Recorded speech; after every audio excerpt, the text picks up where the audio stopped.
Chapter 38, The Bend in the Road. If you're enjoying public domain library audiobooks, please support this channel by subscribing and clicking the thumbs up icon below. This small gesture helps ensure that we can continue making quality content like this, and please leave a comment about a future public domain book you'd like to hear. Marilla went to town the next day and returned in the evening. Anne had gone over to Orchard Slope with Diana and came back to find Marilla in the kitchen, sitting by the table with her head leaning on her hand. Something in her dejected attitude struck a chill to Anne's heart. She had never seen Marilla sit limply inert like that. "Are you very tired, Marilla?" "Yes. No, I don't know," said Marilla wearily, looking up. "I suppose I am tired, but I haven't thought about it. It's not that." "Did you see the oculist? What did he say?" said Anne anxiously. "Yes, I saw him. He examined my eyes. He says that if I give up all reading and sewing entirely, and any kind of work that strains the eyes, and if I'm careful not to cry, and if I wear the glasses he's given me, he thinks my eyes may not get any worse, and my headaches will be cured. But if I don't, he says I'll certainly be stone blind in 6 months. Blind! And just think of it." For a minute Anne, after her first quick exclamation of dismay, was silent. It seemed to her that she could not speak. Then she said bravely, but with a catch in her voice, "Marilla, don't think of it. You know he has given you hope. If you are careful, you won't lose your sight altogether, and if his glasses cure your headaches, it will be a great thing." "I don't call it much hope," said Marilla bitterly. "What am I to live for if I can't read or sew or do anything like that? I might as well be blind or dead. And as for crying, I can't help that when I get lonesome. But there, it's no good talking about it. If you'll get me a cup of tea, I'll be thankful. I'm about done out. Don't say anything about this to anyone for a spell yet, anyway. I can't bear that folks should come here to question and sympathize and talk about it." When Marilla had eaten her lunch, Anne persuaded her to go to bed. Then Anne went herself to the east gable and sat down by her window in the darkness, alone with her tears and her heaviness of heart. How sadly things had changed since she had sat there the night after coming home. Then she had been full of hope and joy, and the future had looked rosy with promise. Anne felt as if she had lived years since then. But before she went to bed, there was a smile on her lips and peace in her heart. She had looked her duty courageously in the face and found it a friend, as duty ever is when we meet it frankly. One afternoon, a few days later, Marilla came slowly in from the yard, where she had been talking to a caller, a man whom Anne knew by sight as John Sadler from Carmody. Anne wondered what he could have been saying to bring that look to Marilla's face. What did Mr. Sadler want? Marilla sat down by the window and looked at Anne. There were tears in her eyes in defiance of the oculist's prohibition, and her voice broke as she said, "He heard that I was going to sell Green Gables, and he wants to buy it." "Buy it? Buy Green Gables?" Anne wondered if she had heard aright. "Oh, Marilla, you don't mean to sell Green Gables." "And I don't know what else is to be done. I've thought it all over. If my eyes were strong, I could stay here and make out to look after things and manage with a good hired man. But as it is, I can't. I may lose my sight altogether, and anyway, I'll not be fit to run things. Oh, I never thought I'd live to see the day when I'd have to sell my home. But things would only go behind worse and worse all the time, till nobody would want to buy it. Every cent of our money went in that bank, and there's some notes Matthew gave last fall to pay. Mrs. Lynde advises me to sell the farm and board somewhere. With her, I suppose. It won't bring much. It's small and the buildings are old, but it'll be enough for me to live on, I reckon. I'm thankful you're provided for with that scholarship, Anne. I'm sorry you won't have a home to come to in your vacations, that's all, but I suppose you'll manage somehow." Marilla broke down and wept bitterly. "You mustn't sell Green Gables," said Anne resolutely. "Oh, Anne, I wish I didn't have to, but you can see for yourself I can't stay here alone. I'd go crazy with trouble and loneliness, and my sight would go. I know it would." "You won't have to stay here alone, Marilla. I'll be with you. I'm not going to Redmond." Not going to Redmond? Marilla lifted her worn face from her hands and looked at Anne. Why? What do you mean? Just what I say. I'm not going to take the scholarship. I decided so the night after you came home from town. You surely don't think I could leave you alone in your trouble, Marilla. After all you've done for me, I've been thinking and planning. Let me tell you my plans. Mr. Barry wants to rent the farm for next year, so you won't have any bother over that.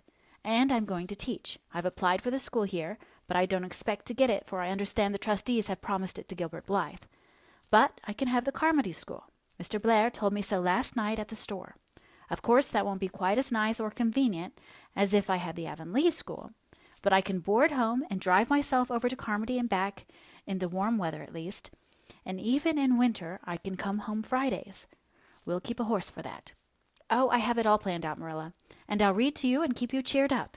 You shan't be dull or lonesome, and we'll be real cozy and happy here together, you and I. Marilla had listened like a woman in a dream. Oh, Anne, I could get on real well if you were here, I know. But I can't let you sacrifice yourself so for me. It would be terrible. Nonsense, Anne laughed merrily. There is no sacrifice. Nothing could be worse than giving up Green Gables. Nothing could hurt me more. We must keep the dear old place. My mind is quite made up, Marilla. I'm not going to Redmond, and I am going to stay here and teach. Don't you worry about me a bit. But your ambitions and... I'm just as ambitious as ever, only I've changed the object of my ambitions.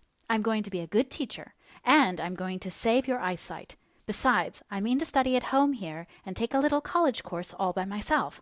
Oh, I've dozens of plans, Marilla. I've been thinking them out for a week. I shall give life here my best, and I believe it will give its best to me in return. When I left Queen's, my future seemed to stretch out before me like a straight road. I thought I could see along it for many a milestone. Now there is a bend in it. I don't know what lies around the bend, but I'm going to believe that the best does. It has a fascination of its own, that bend, Marilla. I wonder how the road beyond it goes, what there is of green glory and soft checkered light and shadows, what new landscapes, what new beauties, what curves and hills and valleys further on. I don't feel as if I ought to let you give it up, said Marilla, referring to the scholarship. But you can't prevent me. I'm 16 and a half, obstinate as a mule, as Mrs. Lynde once told me, laughed Anne. Oh, Marilla, don't you go pitying me. I don't like to be pitied, and there is no need for it. I'm heart glad over the very thought of staying at dear Green Gables. Nobody could love it as you and I do, so we must keep it. You blessed girl, said Marilla, yielding. I feel as if you'd given me a new life. I guess I ought to stick out and make you go to college, but I know I can't. So I ain't going to try. I'll make it up to you, though, Anne. When it became noised abroad in Avonlea that Anne Shirley had given up the idea of going to college and intended to stay home and teach there, was a good deal of discussion over it. Most of the good folks, not knowing about Marilla's eyes, thought she was foolish. Mrs. Allan did not. She told Anne so in approving words that brought tears of pleasure to the girl's eyes. Neither did good Mrs. Lynde. She came up one evening and found Anne and Marilla sitting at the front door in the warm-scented summer dusk. They liked to sit there when the twilight came down and the white moths flew about in the garden and the odor of mint filled the dewy air.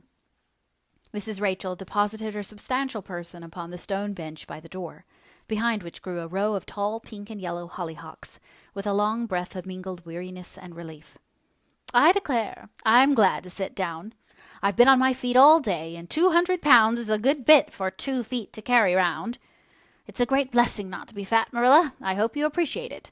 Well, Anne, I hear you've given up your notion of going to college. I was real glad to hear it. You've got as much education now as a woman can be comfortable with. I don't believe in girls going to college with the men and cramming their heads full of Latin and Greek and all that nonsense. But I'm going to study Latin and Greek just the same, Mrs. Lynde, said Anne, laughing. I'm going to take my arts course right here at Green Gables and study everything that I would at college. Mrs. Lynde lifted her hands in holy horror. Anne Shirley, you'll kill yourself. Not a bit of it. I shall thrive on it. Oh, I'm not going to overdo things. As Josiah Allen's wife says, I shall be medium. But I'll have lots of spare time in the long winter evenings, and I've no vocation for fancy work. I'm going to teach over at Carmody, you know. I don't know it. I guess you're going to teach right here in Avonlea. The trustees have decided to give you the school." "Mrs. Lynde!" cried Anne, springing to her feet in surprise. "Why, I thought they had promised it to Gilbert Blythe." "So they did. But as soon as Gilbert heard that you had applied for it, he went to them. They had a business meeting at the school last night, you know, and told them that he withdrew his application and suggested that they accept yours. He said he was going to teach at White Sands. Of course he gave up the school just to oblige you, because he knew how much you wanted to stay with Marilla, and I must say I think it was real kind and thoughtful in him, that's what. Real self-sacrificing, too, for he'll have his board to pay at White Sands, and everybody knows he's got to earn his own way through college. So the trustees decided to take you. I was tickled to death when Thomas came home and told me." "I don't feel that I ought to take it," murmured Anne. I don't think I ought to let Gilbert make such a sacrifice for me." "I guess you can't prevent him now. He signed papers with the White Sands trustees, so it wouldn't do him any good now if you were to refuse. Of course you'll take the school. You'll get along all right, now that there are no pies going. Josie was the last of them, and a good thing she was, that's what. There's been some pie or other going to Avonlea School for the last 20 years, and I guess their mission in life was to keep school teachers reminded that Earth isn't their home. Bless my heart! What does all that winking and blinking at the Barry Gable mean?" "Diana is signaling for me to go over," laughed Anne. "You know we keep up the old custom. Excuse me while I run over and see what she wants." Anne ran down the clover slope like a deer and disappeared in the furry shadows of the haunted wood. Mrs. Lynde looked after her indulgently. "There's a good deal of the child about her yet in some ways." "There's a good deal more of the woman about her in others," retorted Marilla, with a momentary return of her old crispness. But crispness was no longer Marilla's distinguishing characteristic, as Mrs. Lynde told her Thomas that night. "Marilla Cuthbert has got mellow, that's what." Anne went to the little Avonlea graveyard the next evening to put fresh flowers on Matthew's grave and water the Scotch rosebush. She lingered there until dusk, liking the peace and calm of the little place, with its poplars whose rustle was like low, friendly speech, and its whispering grasses growing at will among the graves. When she finally left it and walked down the long hill that sloped to the lake of shining waters, it was past sunset, and all Avonlea lay before her in a dreamlike afterlight, a haunt of ancient peace. There was a freshness in the air, as of a wind that had blown over honey-sweet fields of clover. Home lights twinkled out here and there among the homestead trees. Beyond lay the sea, misty and purple, with its haunting, unceasing murmur. The west was a glory of soft mingled hues, and the pond reflected them all in still softer shadings. The beauty of it all thrilled Anne's heart, and she gratefully opened the gates of her soul to it. "Dear old world," she murmured, "you are very lovely, and I am glad to be alive in you." Halfway down the hill, a tall lad came whistling out of a gate before the Blythe homestead. It was Gilbert, and the whistle died on his lips as he recognized Anne. He lifted his cap courteously, but he would have passed on in silence if Anne had not stopped and held out her hand. "Gilbert," she said with scarlet cheeks, "I want to thank you for giving up the school for me. It was very good of you, and I want you to know that I appreciate it." Gilbert took the offered hand eagerly. "It wasn't particularly good of me at all, Anne. I was pleased to be able to do you some small service. Are we going to be friends after this?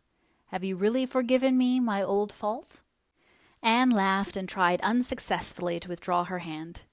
"I forgave you that day by the pond landing, although I didn't know it. What a stubborn little goose I was. I may as well make a complete confession. I've been sorry ever since." "We are going to be the best of friends," said Gilbert jubilantly. "We were born to be good friends, Anne. You've thwarted destiny long enough. I know we can help each other in many ways. You are going to keep up your studies, aren't you? So am I. Come, I'm going to walk home with you." Marilla looked curiously at Anne when the latter entered the kitchen. "Who was that came up the lane with you, Anne?" "Gilbert Blythe," answered Anne, vexed to find herself blushing. "I met him on Barry's Hill." "I didn't think you and Gilbert Blythe were such good friends that you'd stand for half an hour at the gate talking to him," said Marilla with a dry smile. "We haven't been. We've been good enemies, but we have decided that it will be much more sensible to be good friends in future. Were we really there half an hour?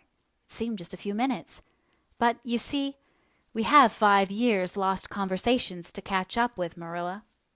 Anne sat long at her window that night, companioned by a glad content. The wind purred softly in the cherry boughs, and the mint breaths came up to her. The stars twinkled over the pointed firs in the hollow, and Diana's light gleamed through the old gap. Anne's horizons had closed in since the night she had sat there after coming home from Queen's. But if the path set before her feet was to be narrow, she knew that flowers of quiet happiness would bloom along it. The joys of sincere work and worthy aspiration and congenial friendship were to be hers. Nothing could rob her of her birthright of fancy or her ideal world of dreams. And there was always the bend in the road. "God's in his heaven. All's right with the world," whispered Anne softly. The end.